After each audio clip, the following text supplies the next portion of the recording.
വെട്ടിവേൽ മുരുകനുക്ക്, ജ്ഞാനവേൽ മുരുകനുക്ക്, ജ്ഞാനദണ്ഡായുധപാണിക്ക്, വീരവേൽ മുരുകനുക്ക് ജയ്. പഴനേണ്ടതാ. ഈ എനർജി വേണം നമുക്ക്, ഈ ആവേശം വേണം നമുക്ക്. നമ്മുടെ ആത്മീയ പരമ്പര ഗുരുക്കന്മാർ നമുക്ക് നൽകിയ കൈമാറിക്കൊണ്ട് വരുന്ന മഹാപരമ്പരയുടെ ഈ അറ്റത്തെ ഏറ്റവും ചെറിയ കണ്ണികളായ നമ്മൾക്ക് എല്ലാവർക്കും അറ്റ്ലീസ്റ്റ് ഇത്ര നമുക്ക് മുന്നോട്ട് പോകാൻ പറ്റുള്ളൂ.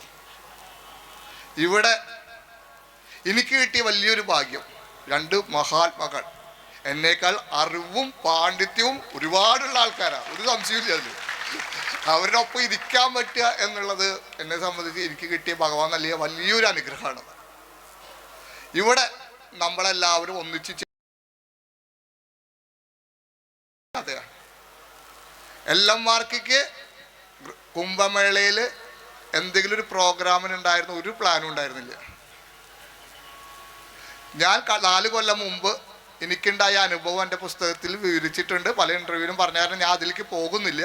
ഞാൻ നേരത്തെ പറഞ്ഞ നിരഞ്ജന അഖാഡയിലേക്ക് ഭഗവാൻ കൈപിടിച്ചു കൊണ്ടുപോയി അദ്ദേഹത്തിൻ്റെ മഹാമണ്ഡലേശ്വരൻ്റെ ഒപ്പം സ്നാനം ചെയ്യിച്ചൊരു അനുഭവ കഥ ഞാൻ മുമ്പ് പറഞ്ഞിട്ടുണ്ടായിരുന്നു. അന്നാണ് ഞാൻ കുംഭമേളയിൽ ആദ്യമായിട്ട് കാല് വെച്ചിരുന്നത്. അവിടെ എത്തിയപ്പോൾ അന്ന് ഞാനൊരു അത്ഭുതത്തോടുകൂടി വിശ്വസിക്കാതെ നിന്ന കാഴ്ചയാണ്. ഒരു വളവ് തിരിഞ്ഞു വരുമ്പോൾ മഹാമണ്ഡലേശ്വരൻ ഇരിക്കുന്നു, അദ്ദേഹത്തിൻ്റെ രഥം ഇരിക്കുന്നു, അദ്ദേഹത്തിൻ്റെ ഫോളോവേഴ്സ് വരി വരിയായി നിൽക്കുന്നു. അതിൽ പങ്കുചേരാൻ ഒരു കണിയായിട്ടാണ് ഞാൻ പോകുന്നത്. അതിലൊരു കണ്ണി അവിടെ ചെല്ലുമ്പോൾ ഞാൻ കാണുന്നത് മുരുകവാൻ്റെ പടങ്ങളാണ് എല്ലാ രഥത്തിലും. ശരിക്കും ഞെട്ടിപ്പോയി ഞാൻ. അന്നാണ് അറിയണത് നിരഞ്ജന അഖാഡയുടെ ഗുരു കാർത്തികസ്വാമിയാണെന്ന്. അന്ന് ആ വരി വരിയായി നടന്നുപോയൊരു കൂട്ടത്തിൽ ഒരാളായി അവരെനിക്കൊരു കൊടി തന്നു, കാവിക്കൊടി. ആ കാവിക്കൊടിയും പിടിച്ച് ഞാനങ്ങനെ നടന്നു. എൻ്റെ കയ്യിൽ അമ്മയുടെ ചിതാഭസ്മം ഉണ്ടായിരുന്നു, ഒരു വെയിലുണ്ടായിരുന്നു ഭഗവാന്റെ. അതിൽ എനിക്ക് 500-600 പേരുണ്ടായിട്ടുണ്ടാവും. അതിലൊരാളായിട്ട് ഞാൻ നടന്നു പോയി. ഒരു 4-5 കിലോമീറ്റർ നടന്നു. ഒരു സ്നാനഘട്ടത്തിലെത്തി. സ്നാനഘട്ടത്തിൽ ഇമ്പോർട്ടൻ്റ് സ്നാനഘട്ടത്തിൽ മഹാമണ്ഡലേശ്വരന് കുറച്ച് ആൾക്കാർക്ക് കടക്കാൻ പറ്റുള്ളൂ, ബാക്കിയുള്ളവർക്ക് വേറെ ഘാട്ടിലേക്കാണ് പ്രവേശനം. പക്ഷെ എന്തുകൊണ്ടോ അവിടെ എത്തി ഞങ്ങൾ നിൽക്കുമ്പോൾ ആ മഹാമണ്ഡലേശ്വരൻ എന്നെ കൈ കാണിച്ച് വിളിച്ചു, വരാൻ പറഞ്ഞു. അദ്ദേഹത്തിൻ്റെ കൂടി എത്രയോ വർഷം അദ്ദേഹത്തെ സേവിച്ച് കഴിയുന്ന ആൾക്കാർ പുറത്തും, ഒരു ബന്ധുമില്ലാത്ത ഞാൻ അദ്ദേഹത്തിൻ്റെ ഒപ്പം ഉള്ളിലും. അതൊരു മുരുക ഭഗവാന്റെ ഒരു തീരുമാനമായിരുന്നു. അന്ന് അദ്ദേഹത്തിൻ്റെ കൂടെ ഞാൻ ഇരുന്ന് സ്നാനം ചെയ്തു. 4 വർഷത്തിനപ്പുറം ഒരു തേരിൽ ഞാനിരിക്കുന്നു, എൻ്റെ മുമ്പിൽ ആയിരക്കണക്കിന് ആൾക്കാരെ എല്ലമാർക്കടെ കൊടിയും പിടിച്ച് നടക്കുകയാണ്. 1.5 കിലോമീറ്റർ യാത്ര ഇന്ന് നമ്മൾ കാലത്ത് നടന്നത്. ഞാൻ എൻ്റെ ജീവിതത്തിലേക്ക് പിന്നാമ്പറിലേക്ക് നടന്നു പോയിരുന്നു. ആ സമയത്ത് ഒരു 4 കൊല്ലം മുമ്പ് നിങ്ങളൊരാളായി അതേപോലെ കൊടി പിടിച്ച നടന്ന് ഞാൻ ഒരു തേരുമേ ഇരുന്ന് അടുത്ത കുംഭമേളയിൽ തന്നെ ഭഗവാന്റെ ദണ്ട് കയ്യിൽ പിടിച്ച് ഒരു സേനയെ നയിക്കണമെന്ന് അദ്ദേഹം തീരുമാനിച്ചിട്ടുണ്ടെങ്കിൽ അദ്ദേഹം ഇനി പല കാര്യങ്ങളും നമ്മളെ കൊണ്ട് ചെയ്യാൻ തീരുമാനിച്ചിട്ടുണ്ടാവും, അത് ഉറപ്പാണ്. ഇന്ന് ഇവിടെ നമ്മളെല്ലമാർക്കേക്ക് കുംഭമേളയിലേക്ക് എത്താൻ ആദ്യത്തെ വിളി വന്നത് മോഹൻജിയുടെ കൂടെയാണ്. മോഹൻജിയാണ് എന്നെ ആദ്യമായിട്ട് കൊടുങ്ങല്ലൂർ വെച്ച് കണ്ടൊരു ഫംഗ്ഷന് വെച്ച് കാണുമ്പോൾ കുംഭമേളയ്ക്ക് വരൂ, എനിക്ക് അവിടെ ഒരു വില്ലേജ്, മോഹൻജി വില്ലേജ് ഒരു വില്ലേജ് ഉണ്ട്, എൻ്റെ ഗസ്റ്റായിട്ട് തങ്ങാമെന്ന് പറഞ്ഞു. ഞാൻ അദ്ദേഹത്തെ ആദ്യമായിട്ടാണ് അവിടെ കാണുന്നത്. പക്ഷെ ഒരു വല്ലാത്തൊരു സ്നേഹബന്ധം അതിൽ നിന്നുണ്ടായി. കാരണം ഔപചാരികതകളില്ല, നാടൻ ഭാഷ ഉപയോഗിക്കാറുള്ളൂ, സാധാരണ ഭാഷ ഉപയോഗിച്ച് അങ്ങോട്ട് സംസാരിച്ച് ആ ഒരു അറിയാണ്ടൊരു മനസ്സിന്ന് വരുന്നൊരു സ്നേഹബന്ധം, ഒരു ആത്മബന്ധം അവിടെ ഉണ്ട്, അദ്ദേഹത്തിന് എന്നോടും എനിക്ക് അദ്ദേഹത്തിനോടും. അപ്പോൾ ആ സ്നേഹം സ്വീകരിച്ച് പോവാൻ നിൽക്കുന്ന സമയത്താണ് മഹാമണ്ഡലേശ്വരായ സ്വാമിജി ഞാനൊരിക്കൽ കാണുന്നത്. അദ്ദേഹം എൻ്റെ വീട്ടിലേക്ക്, അതൊക്കെ ഒരു വലിയ ഭാഗ്യമാണ്. അദ്ദേഹം എൻ്റെ വീട്ടിലേക്ക് എത്തി, സംസാരിച്ചു. അദ്ദേഹം കുംഭമേളയുടെ ചരിത്രത്തെ കുറിച്ചിട്ട് മുഴുവൻ പറഞ്ഞു തന്നു.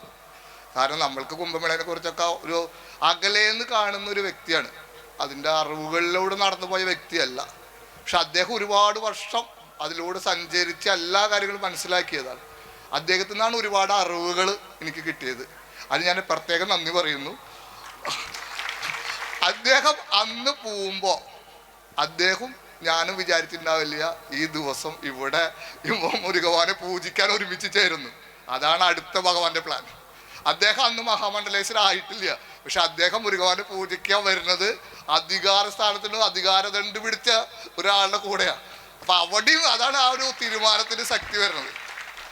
പിന്നെ അടുത്ത തീരുമാനം നമ്മുടെ ഉജ്ജയിനിലുള്ള നമ്മുടെ അഷ്ടാഗുരുക്കളിൽ ഗോപാൽജിയുടെ രൂപത്തിലാണ് ആ ക്ഷണം വരുന്നത്. കുംഭമേളയിലേക്ക് വരുമോ, ഞങ്ങൾക്ക് ടെന്റ് ഉണ്ട്, അവിടെ എല്ലമാർക്കൊക്കെ 3 ദിവസം തരാം, നിങ്ങൾക്ക് വന്നു കഴിഞ്ഞാൽ 150 പേർക്ക് താമസിക്കാനുള്ള സൗകര്യം തരാം എന്ന് പറഞ്ഞു. ഞാൻ വിചാരിച്ചത് ഒന്നാമത് വളരെ വൈകി നമ്മുടെ തീരുമാനം, പിന്നെ ടിക്കറ്റ് കിട്ടാനില്ല, ടിക്കറ്റിനാണെങ്കിൽ ഭയങ്കര ചാർജ്, ഒരു 19 പേര് വരും എന്ന് വിചാരിച്ച് ഞാൻ ജസ്റ്റ് ഗ്രൂപ്പിലൊന്ന് ഇട്ടു. 100-150 പേർക്ക് താമസ സൗകര്യമുണ്ട്, താല്പര്യമുള്ളവർ വരാൻ ഒരു രജിസ്ട്രേഷൻ ഫോം ഇട്ടു. അരമണിക്കൂറിൽ ക്ലോസ്. അപ്പോഴാണ് ഞാൻ മനസ്സിലാക്കുന്നത് ആൾക്കാരുടെ ആവേശം.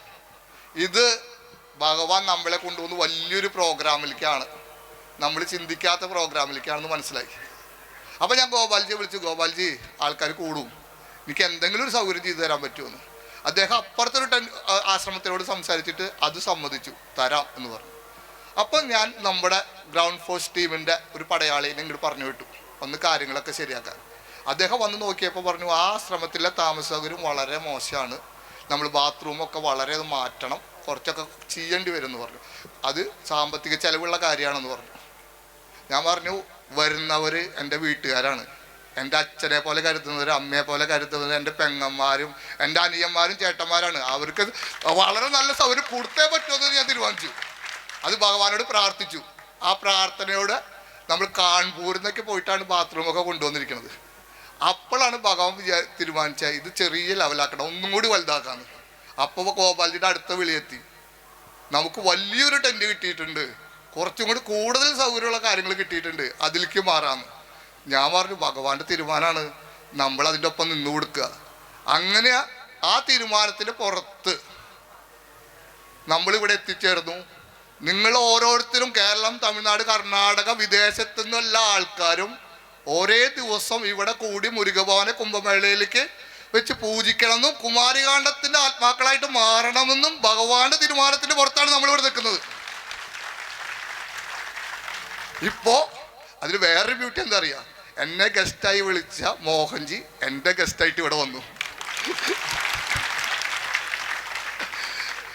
അതാണ് ഭഗവാന്റെ തീരുമാനം, ഭഗവാന്റെ സ്ക്രിപ്റ്റ്, ആ പ്ലാനിങ് നമ്മൾ നിന്ന് കൊടുക്കുക. നേരത്തെ പറഞ്ഞ പോലെ അദ്ദേഹം നമ്മളെ കുറിച്ച് ഒരുപാട് കാര്യങ്ങൾ ചെയ്യാൻ തീരുമാനിച്ചിട്ട് അത് ഭാരതത്തിന് വേണ്ടിയിട്ടാണ്, ഭാരതത്തിന്റെ ആത്മീയതയ്ക്ക് വേണ്ടിയിട്ടാണ്. നിങ്ങളിൽ ഓരോരുത്തരിലും ഭഗവാന്റെ ദൃഷ്ടി പതിയുന്നുണ്ടതിന് തെളിവാണ് ഈ കുംഭമേളയിൽ നിങ്ങൾ ഓരോരുത്തരും വന്ന് ഇന്ന് ഇവിടെ സ്നാനം ചെയ്യാൻ സാധിച്ചതും കുമാരികാണ്ഡത്തിന് പടയാളികളായി ഇവിടെ നിന്ന് മുരുകന്റെ പൂജ ചെയ്യാൻ സാധിച്ചതും. ആ ഊർജം, നേരത്തെ ഞാൻ പറഞ്ഞ ഊർജം, ആ എനർജി നിങ്ങളുടെ ശിരകളിലേക്ക്, ആത്മാവിലേക്ക് ആവഹിച്ച് പുതിയ പുതിയ ദൗത്യങ്ങളിലേക്ക് മുരുകൻ നമ്മളെ കൊണ്ടുപോകുമ്പോൾ അതിലൊരു കണ്ണിയായി മാറാൻ നിങ്ങൾക്ക് എല്ലാവർക്കും കഴിയട്ടെ എന്ന് ഞാൻ ആത്മാർത്ഥമായി പ്രാർത്ഥിക്കുന്നു. അതിനുവേണ്ടി ഞാൻ തയ്യാർ, നിങ്ങളും തയ്യാറാവണമെന്ന് ഞാൻ ഇവിടെ നിങ്ങളോട് പറയുകയും ചെയ്യുന്നു. ഒരു കാര്യം കൂടി പറയാം, നമുക്കിപ്പോൾ ഇവിടെ ഒരു 2-3 പ്രോഗ്രാമാണ് ഉള്ളത്. ഒന്ന്, നമ്മളൊരു ഡോൾ, അവർ വന്നിട്ടുണ്ട്, അവരുടെ ഡോൾ വായിക്കും, അവരുടെ ഭഗവാന്റെ മുമ്പിൽ വായിക്കും.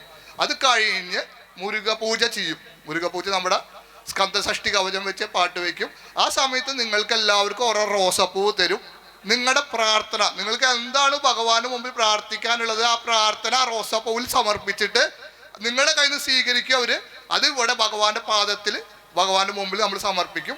അതോടൊപ്പം നമ്മുടെ 2 മഹാത്മാക്കൾ അവരും മുരുക ആരതി നമ്മളോട് കൂടി ചെയ്യും. അത് നമുക്ക് കിട്ടുന്നത് വലിയൊരു ഭാഗ്യമായിട്ട്. ഇവരെയൊക്കെ ഒരുമിച്ച് നമ്മുടെ അടുത്ത് കിട്ടുക എന്ന് പറയുന്നത് എളുപ്പമുള്ള കാര്യമല്ല. അത്തരം ഒരു ഭാഗ്യം നമുക്ക് കിട്ടിയിട്ടുണ്ട്. നേരത്തെ പറഞ്ഞ തൃശ്ശൂർ ഗഡീസ്, അതൊരു ഇതിനൊരു വേറൊരു ബാക്കി പത്രമാണ്. രണ്ടാമത്തെ കാര്യം, പലരും ഇത് കഴിഞ്ഞിട്ട് കേട്ടോ, അത് കഴിഞ്ഞ് ലൈറ്റ് ബോഡി മെഡിറ്റേഷൻ വേണമെന്ന് പറഞ്ഞിട്ടുണ്ട്. ഇന്നലെ നമ്മൾ ചെയ്തിട്ടുണ്ട്, നാളെ ചെയ്യുന്നുണ്ട്. ആർക്കെങ്കിലും താല്പര്യം ഉണ്ടെങ്കിൽ, കൂടുതൽ ആൾക്കാർ താല്പര്യം മേടിച്ച് കൈ പൊന്തിച്ചാൽ ചെയ്യാം, അല്ലെങ്കിൽ നമുക്ക് നാളെ. അപ്പൊ ശരി ശരി ശരി ശരി മനസ്സിലായി. അപ്പോൾ നമുക്ക് അടുത്ത പ്രോഗ്രാമിലേക്ക് കടക്കാം. ആ പ്രോഗ്രാമിൽ ഭഗവാന്റെ പൂജ ചെയ്യാം. അതിന് മുമ്പ് ഒരു ഡോൾ ചെയ്യും. അതിനുള്ള നമ്മളിവിടെ തയ്യാറെടുപ്പുകൾ നടത്തും. അത് കഴിഞ്ഞ് കഴിഞ്ഞാൽ ഒരുമിച്ച് രണ്ടുപേരുണ്ടാവും. അവർ മുരുകാരതി ചെയ്യും. അത് കഴിഞ്ഞ് നമുക്ക് ലൈറ്റ് ബോഡി മെഡിറ്റേഷനിലേക്ക് കടക്കാം. ലൈറ്റ് ബോഡി മെഡിറ്റേഷൻ്റെ പ്രത്യേകത നമുക്ക് ആ സമയത്ത് പറയാം. വല്ലലാർ സിദ്ധരും അദ്ദേഹത്തിൻ്റെ ജീവിത ചരിത്രമൊക്കെ ആ സമയത്ത് പറയാം. ഇപ്പോൾ നമ്മളൊരുമിച്ച് കുംഭമേളയിൽ ഇന്ന് സ്നാനം നടത്തി. ആ സ്നാനത്തിൻ്റെ ഏറ്റവും വലിയ പ്രത്യേകത എന്താ അറിയോ? നിങ്ങളുടെ അച്ചടക്കം. വരിയായി ഒരാൾ പോലും അണികളിൽ നിന്ന് മാറാണ്ട് പറഞ്ഞത് എന്താണെന്ന് കൃത്യമായി നിർവഹിച്ച് നിങ്ങൾ ഒരിക്കൽ കൂടി നിങ്ങളുടെ ഭക്തി ദേശസ്നേഹവും ആത്മാർത്ഥതയും തെളിയിച്ചൊരു ദിവസമായിരുന്നു ഇന്ന് കാലത്ത്. അത് നിങ്ങളുടെ ജീവിതത്തിൽ എപ്പോഴും ഉണ്ടാവട്ടെ. എൻ്റെ പ്രാർത്ഥന നിങ്ങളുടെ ജീവിതത്തിൽ എപ്പോഴും ഉണ്ടാവും. നിങ്ങൾക്ക് ഏത് സമയത്തും എനിക്ക് മെസ്സേജ് ചെയ്യാം. എൻ്റെ പ്രാർത്ഥന ഏത് സമയത്തും നിങ്ങളുടെ ജീവിതത്തിൽ ഉണ്ടാവും. നിങ്ങളുടെ ഭഗവാന്റെ അനുഗ്രഹം നിങ്ങളുടെ ജീവിതത്തിൽ എപ്പോഴും കിട്ടട്ടെ. അപ്പൊ നമ്മൾ ഒരിക്കൽ കൂടി വെറ്റിവേൽ മുരുകർക്ക്, ജ്ഞാനവേൽ മുരുകർക്ക്, ജ്ഞാനദണ്ഡായുധപാടിക്ക്, വീരവേൽ മുരുകർക്ക്, ജയ് പൈനാണ്ടവ.